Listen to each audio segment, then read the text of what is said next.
Hello everyone, welcome to RN academy of excellence. So ఈరోజే అబ్జెక్షన్కి last date కదండి. So 4 PM వరకు ఉంది. ఇప్పటివరకు ఎవరైనా అయితే మీకు మీ ప్రిలిమినరీ కీలో డౌట్స్ ఏమైనా ఉంటే అబ్జెక్ట్ చేయమని నేను కూడా రిక్వెస్ట్ చేస్తున్నాను. సో స్పెషల్గా మా స్టాటిస్టిక్స్ సబ్జెక్ట్లో అయితే అరౌండ్ ఒక 15 క్వశ్చన్స్ దాకా రాంగ్ ఉన్నాయని చెప్పి ఫ్రెండ్స్ అనడం జరిగింది. అలాగే నేను కూడా ఒక 13 క్వశ్చన్స్ దాకా నోటీస్ చేయడం జరిగింది. సో వాటి మీద నేను అబ్జెక్షన్ రైజ్ చేయడం అయితే జరిగింది.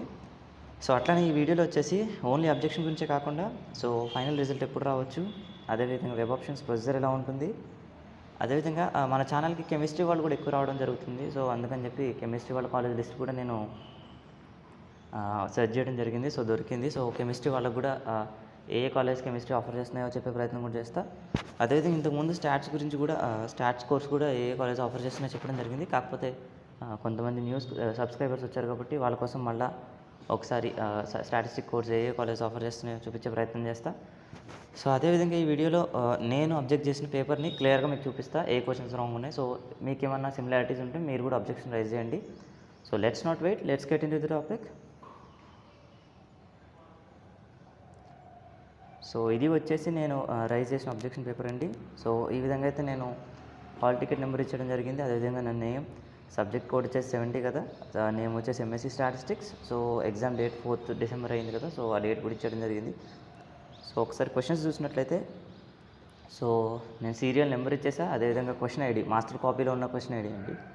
సో మీ రెస్పాన్స్ షీట్లో ఉన్న క్వశ్చన్ ఐడి కాదు, మాస్టర్ కాపీ అని సపరేట్గా ఉంటుంది. సో ఆ మాస్టర్ కాపీలో ఉన్న క్వశ్చన్ ఐడి ఇచ్చేసి, సో ఆ మాస్టర్ కాపీలో ఆ క్వశ్చన్ నెంబర్ ఎంత అది ఇచ్చేసి దాని ఆన్సర్. సో ఫస్ట్ క్వశ్చన్ చూసినట్లయితే సో క్వశ్చన్ వచ్చేసి arithmetic mean of Laspeyres and Paasche's index numbers is dash అని ఇచ్చారండి. సో అది ఆబ్వియస్లీ డార్బిష్ బౌలి అండి. సో వాళ్ళైతే ఫిషర్ ఇవ్వడం జరిగింది. సో 100% రాంగ్ ఆన్సర్ ఇది.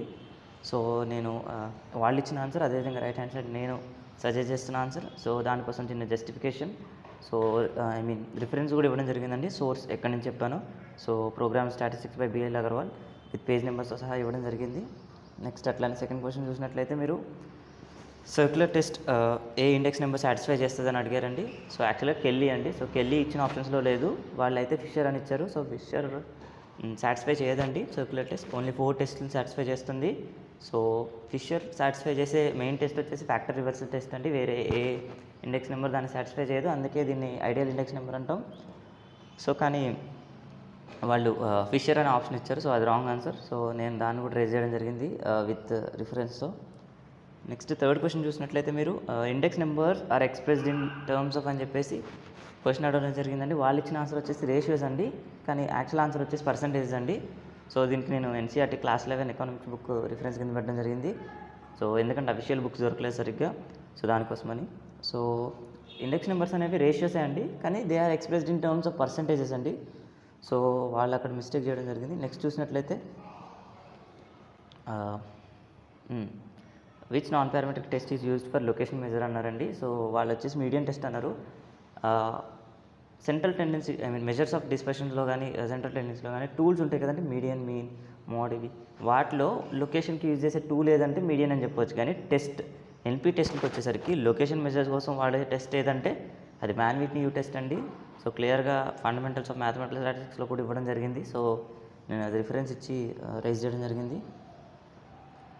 సో మీకు సిమిలారిటీస్ ఏమైనా ఉంటే మీరు కూడా ఈ క్వశ్చన్స్ ఏమన్నా కరెక్ట్ ఆన్సర్స్ ఇచ్చి వాళ్ళు రాంగ్ ఆన్సర్ అని ఉంటే కనుక అబ్జెక్షన్ రైజ్ చేయమని రిక్వెస్ట్ చేస్తున్నాను. నెక్స్ట్ ఫిఫ్త్ క్వశ్చన్ చూస్తే మీరు dash is affected by change of scale అని ఇచ్చారండి. సో వాళ్ళ ఆన్సర్ వచ్చేసి కోరిలేషన్ కోఎఫిషియంట్ అండి, కానీ యాక్చువల్గా అది రిగ్రెషన్ కోఎఫిషియంట్ అండి. ఎందుకంటే correlation coefficient is independent of change of origin and scale అండి, whereas regression coefficient is independent of change of origin but affected by change of scale అండి.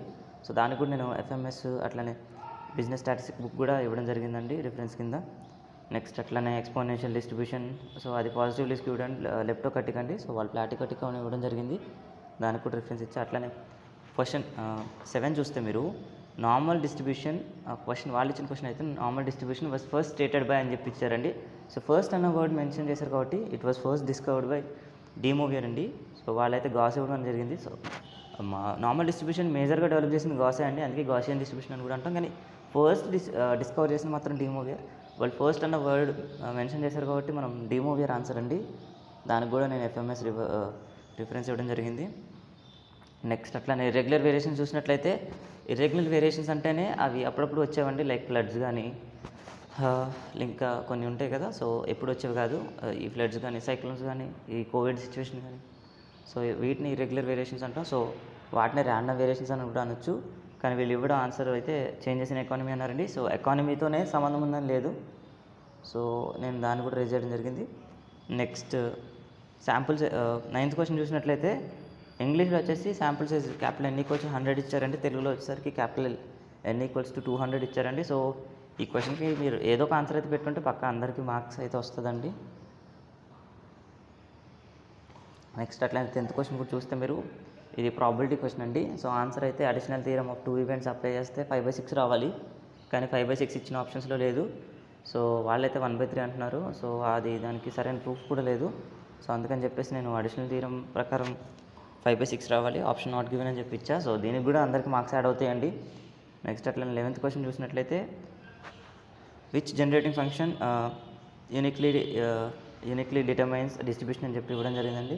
So firstly moment generating function కూడా uniqueness థియరమ్ని satisfy చేస్తుంది. So it also uniquely determines distribution అండి. అట్లనే CF కూడా, ఎందుకంటే MGF CF almost same అండి. MGF ఫామ్లో చూసుకున్నట్లయితే మీకు ఎక్స్పెక్టేషన్ ఆఫ్ e/tx, అదేవిధంగా సిఎఫ్ క్యారెక్టరిస్టిక్ ఫంక్షన్ ఫామ్లో చూసినట్లయితే మీకు ఎక్స్పెక్టేషన్ ఆఫ్ e/itx ఉంటుందండి. సో రెండు సేమే, కాకపోతే సిఎఫ్ అనేది ఎంజీఎఫ్ నుంచి వచ్చింది. సో ఇస్తే ఎంజీఎఫ్కి ఇవ్వాలి ఆన్సర్, లేకపోతే రెండింటికి ఇవ్వాలి. సో అందరికీ మార్క్స్ అలాట్ చేయాలి ఈ క్వశ్చన్కి అయితే. నెక్స్ట్ 12th క్వశ్చన్ చూసినట్లయితే contingency table should not be less than 5 to avoid అని ఇచ్చారండి. సో టు అవాయిడ్ అన్నారు, దేన్ని అవాయిడ్ చేయాలి? డిస్కంటిన్యూటీ. మనం కాంటిజెన్సీ టేబుల్ మినిమం 5తో 5 ఫ్రీక్వెన్సీతో ఎందుకు మెయింటైన్ చేస్తామంటే కంటిన్యూటీ మెయింటైన్ చేయడానికి. కానీ ఇక్కడ దేన్ని అవాయిడ్ చేయడానికి మెయింటైన్ చేస్తామని అడిగారు, అవాయిడ్ చేయడం గురించి కాబట్టి డిస్కంటిన్యూటీ అనే ఆన్సర్. నెక్స్ట్ అట్లానే 13th క్వశ్చన్ చూసినట్లయితే if block size equals to number of treatments అయితే దాన్ని ఏమంటామని అడగడం జరిగిందండి. వాళ్ళైతే ర్యాండమైజ్ బ్లాక్ అని ఇచ్చారు. యాక్చువల్గా ఇది కంప్లీట్ బ్లాక్ అండి. సో నేను ఐఐటి కాన్పూర్ది ఒక నోట్స్ దొరికింది నాకు ఇంటర్నెట్లో, సో నేను అది రిఫరెన్స్ ఇవ్వడం జరిగింది. దాంతోపాటు సో ఇప్పుడు జస్ట్ నేను ఇలా రిఫరెన్స్ ఇస్తే వాళ్ళ దగ్గర ఇన్ని బుక్స్ ఉండవు, మేబీ వాళ్ళు లేజీ ఉండొచ్చు, వాళ్ళు సెట్ చేస్తారా లేదా అనేది డౌట్ కాబట్టి నేను ప్రతిదాన్ని ప్రూఫ్ని అటాచ్ చేయడం జరిగిందండి ఇచ్చిన పీడిఎఫ్లో. ఒక్కసారి చూడండి మీరు, అవి ఏ విధంగా ఇచ్చానో కూడా చూడండి.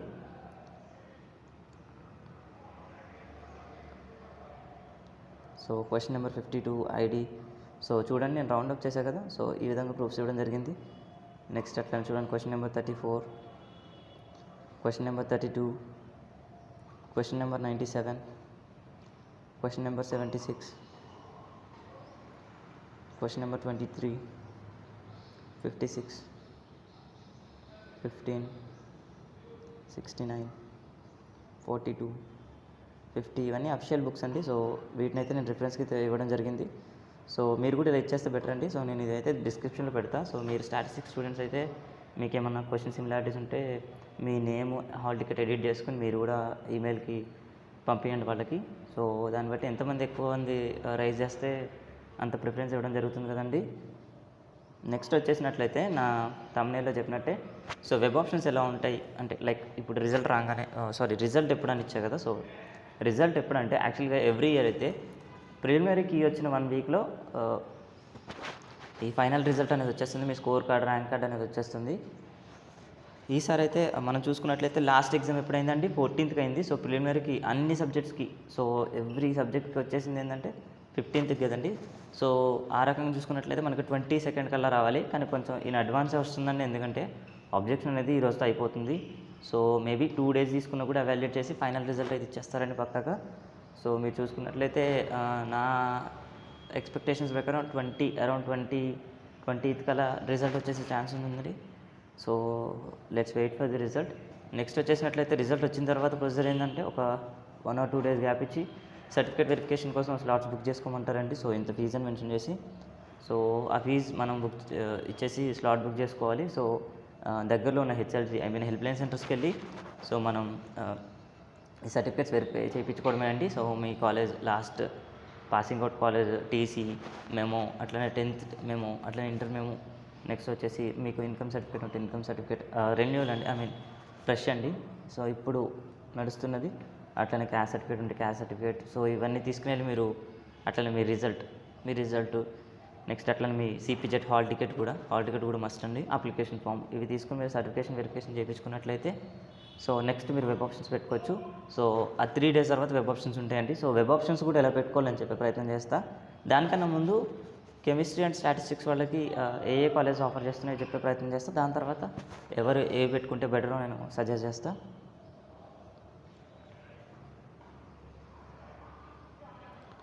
సో మీరు ఇక్కడ చూసినట్లయితే ఇది స్టాటిస్టిక్స్ అండి. సో ఆల్రెడీ చెప్పడం జరిగింది, మళ్ళీ ఇంకోసారి చెప్తాను. సో ఎంఎస్సీ స్టాటిస్టిక్స్ వచ్చేసి దగ్గర ఒక 10 కాలేజ్ దాకా ఆఫర్ చేస్తుందండి. ఇక్కడ 13 ఉన్నాయి. యాక్చువల్గా అందులో 4 ఓఈ క్యాంపస్లే సపరేట్ చేయడం జరిగింది, రెగ్యులర్ సీటు, పేమెంట్ సీట్స్ అట్లా. సో ఓఈ క్యాంపస్లో 80 సీట్స్ ఉన్నాయండి. 40 వచ్చేసి జనరల్ స్టాటిస్టిక్స్, అట్లనే 40 వచ్చేసి అప్లైడ్ స్టాటిస్టిక్స్ అండి. సో నేను అప్లైడ్ స్టాట్స్కి జనరల్ స్టాట్స్కి డిఫరెన్స్ అయితే చెప్పడం జరిగింది. అప్లైడ్ స్టాట్స్ అంటే ఓన్లీ మీ 3rd year కాన్సెప్ట్స్ ఉంటాయి, లైక్ ఇండెక్స్ నెంబర్స్, ఓఆర్ ఇవి ఉంటాయి. సో మామూలు జనరల్ స్టాట్స్ అయితే అన్నీ ఉంటాయి. సో ఏది తక్కువ ఎక్కువ అని కాదు. సో రెండింటికి ఈక్వల్ ప్రియారిటీ ఇచ్చుకోవచ్చు. సో ఇక్కడ చూసినట్లయితే ప్రైవేట్ కాలేజ్ చూసినట్లయితే అరోరా ఉంది, భవన్స్ ఉంది, అట్లనే ఐందవి ఉంది, హిందూ మహావిద్యాలయం ఉంది, కస్తూబా ఫర్ ఉమెన్స్ అండి అది. నెక్స్ట్ అట్లనే సాయి సుధీర్, సో ఈసీఐలో ఉంది ఇది. అట్లనే Siddhartha degree college Vanasthalipuram. Next OE campus 4 ఉన్నాయండి, 8 to 11 ఓఈ క్యాంపస్ అండి అవి. అవేంటంటే so 10 seats for general statistics regular అండి అవి. 30 seats for general statistics payment 10 seats for general statistics payment అండి, 30 seats for general stats regular అండి. అట్లనే 10 seats for applied stats regular అండి, పేమెంట్. అట్లనే 30 seats for applied statistics regular అండి. So ఇలా ఉన్నాయి. సో వాటి ఫీజు కూడా మీకు ఇవ్వడం జరిగింది కదా. సో రెగ్యులర్కి పేమెంట్కి సీట్స్కి తేడా తెలుసు అనుకుంటున్నా. సో రెగ్యులర్ వాళ్ళకి పేమెంట్ సీట్స్ వాళ్ళకి ఒక 10,000 డిఫర్ అవుతుందండి ఫీజు వచ్చేసి. నెక్స్ట్ అట్లనే కేఈలో కూడా ఒక 21 seats ఉన్నాయి. అట్లనే తెలంగాణ యూనివర్సిటీ నిజామాబాద్లో కూడా ఒక 30 seats ఉన్నాయి. సో ఇవి వచ్చేసి స్టాట్స్ వాళ్ళకండి. సో ఎస్సీ ఎస్టీ వాళ్ళకైతే ఫీజు 700 ఉంటుందండి. సో నెక్స్ట్ కెమిస్ట్రీ వాళ్ళ గురించి మాట్లాడినట్లయితే చాలామంది అడుగుతున్నారు కమెంట్ సెక్షన్, అందుకని నేను కెమిస్ట్రీ వాళ్ళు కూడా అటాచ్ చేయడం జరిగింది. సో నేను వచ్చేసి అండర్ గ్రాడ్యుయేషన్ ఏవీ కాలేజ్లో చేశాను అండి. సో ఏవీ కాలేజ్ అండర్ గ్రాడ్యుయేషన్ వరకు అయితే నాకు ఫ్యాకల్టీ వదిలేస్తే మంచి సోర్సెస్ ఉన్నాయండి, లైబ్రరీ కానీ గ్రౌండ్ కానీ. సో మీరు మంచిగా ఎక్స్ప్లోర్ చేయొచ్చు. సో పీజీ వాళ్ళతో వచ్చేసినట్లయితే వాళ్ళంతా కొంచెం ఏమంటాం ఫార్మల్గా ఉంటుందండి. సో బాగుంటుంది నాకు తెలిసినంత వరకు అయితే. సో కెమిస్ట్రీ వాళ్ళు ఎవరైనా ఏవీ కాలేజ్కి ఆప్ట్ చేసుకోవచ్చు, కాకపోతే వాళ్ళ ర్యాంక్ అనేది నాకు తెలిసి మంచిగా ఉండాలి. సో జనరల్ కేటగిరీ వాళ్ళు మీ ర్యాంక్ కనుక టాప్ 40లో ఉంటే మీరు క్యాంపస్లకే ట్రై చేయండి ఖచ్చితంగా. సో 40 లోపల ఉంటే ఓకే, లేకుంటే కనుక మీరు ఏవీ కాలేజ్ లేకపోతే ఉమెన్స్ అయితే ఆంధ్ర మహిళా సభ, సో ఇలాంటి అటానమస్ కాలేజీలు ట్రై చేసుకోవడం మంచిదే అండి. సో ఒకసారి ఏవే కాలేజెస్ ఆఫర్ చేస్తే నేను రీడ్ చేసే ప్రయత్నం చేస్తాను. సో ఏవీ కాలేజ్, ఏఎంఎస్ అంటే ఆంధ్ర మహిళా సభ కాలేజ్ ఫర్ ఉమెన్స్ అంటే ఇది అటానమస్. నెక్స్ట్ వచ్చేసి అరోరా కాలేజ్ ప్రైవేట్ కాలేజ్ అండి, చిక్కట్పల్లిలో ఉంది. నెక్స్ట్ అవంతి కాలేజ్ హిమాయత్ నగర్లో ఉంది. Next BMR college, Gautami degree college, అట్లనే government degree PG college. Next అట్లనే Hindu degree and PG college Sanath నగర్లో ఉందండి ఇది. నెక్స్ట్ అట్లనే కేశవ్ మెమోరియల్ కాలేజ్ అండి, ఇది నారాయణగూడలో ఉంది. సో గర్ల్స్ ఎవరైనా జాయిన్ అయితే దీంట్లో నేను డేటా సైన్స్ కూడా ఆఫర్ చేస్తున్నారని నిన్న. సో కెమిస్ట్రీ వాళ్ళ గురించి కాదు, స్టాట్స్ వాళ్ళకి చెప్తే. సో వాళ్ళు జాయిన్ అయితే మంచిది. నెక్స్ట్ లోయలో కాలేజ్, అట్లనే ఎంఎన్ఆర్ కాలేజ్. సో ఈ కాలేజ్ అన్నీ ఉన్నాయండి. సో క్యాంపస్లు మిస్ అయినాయి ఈ ఫోటోలో. సో క్యాంపస్లో మంచి ర్యాంక్ వచ్చిన వాళ్ళు క్యాంపస్ కూడా ట్రై చేసుకోండి. నేను చెప్పేది ఎవరికంటే క్యాంపస్ రాదని ఫిక్స్ అయిన వాళ్ళు ఎవరైనా ఉంటారు కదా, సో వాళ్ళ కోసం చెప్తున్నా. సో ఇది కెమిస్ట్రీ వాళ్ళ గురించి వచ్చేసండి. సో అందరికీ బెస్ట్ ఆఫ్ లక్ అండి. సో ఎవరైనా క్యాంపస్ మీద ఎక్స్పెక్టేషన్స్ పెట్టుకుంటే చివరి వరకు ట్రై చేయండి. వెబ్ ఆప్షన్స్లో ఏ విధంగా పెట్టుకుంటారంటే, సో మీకు మంచి ర్యాంక్ ఉంటే కనుక ఫస్ట్ ఓయూ క్యాంపస్ రెగ్యులర్ పెట్టుకోండి, ఫస్ట్ ప్రిఫరెన్స్. నెక్స్ట్ వచ్చేసి పేమెంట్ సీట్స్ పెట్టుకోండి, ఎందుకంటే మీకు ఛాన్సెస్ ఉంటే రెగ్యులర్ సీట్లో తక్కువ ఫీజులో వస్తుంది కదా. సో రెగ్యులర్ ట్రై చేయండి, అది రాకపోతే payment seat second preference. Third వచ్చేసి మంచి ప్రైవేట్ కాలేజ్ ఉంటాయి కదండి, అవి పెట్టుకోండి. సో ఏదొస్తే అది ట్రై చేయండి. నెక్స్ట్ అట్లనే ఒక ఫేజ్లో రాకపోయినా కూడా మీరు వెబ్ ఆప్షన్స్లో కూడా సీట్ అలాట్మెంట్స్లో కూడా ఒక 2-3 phases ఉంటాయండి. సో కంగారు పడే అవసరం లేదు. ఇంకా అట్లనే ఫస్ట్ ఫేజ్లో ఎవరైనా కాలేజ్లో జాయిన్ అయిపోయి మళ్ళీ అది నచ్చకపోతే వేరే కాలేజ్ జాయిన్ అవుదాం అనుకున్నా కూడా సెకండ్ ఫేజ్లో అప్లై చేయొచ్చండి, అలాంటిది ఏం లేదు. సో మీరు సెకండ్ ఫేజ్లో కూడా మళ్ళీ ట్రై చేయొచ్చు, సీట్ అనేది చేంజ్ చేసుకోవచ్చు. సో ఇవి అండి మీ సిపిజెట్ రిలేటెడ్ క్వరీస్ అన్నీ నేను క్లియర్ చేశానని అనుకుంటున్నాను. So thanks for watching my video. Please do subscribe and like and share.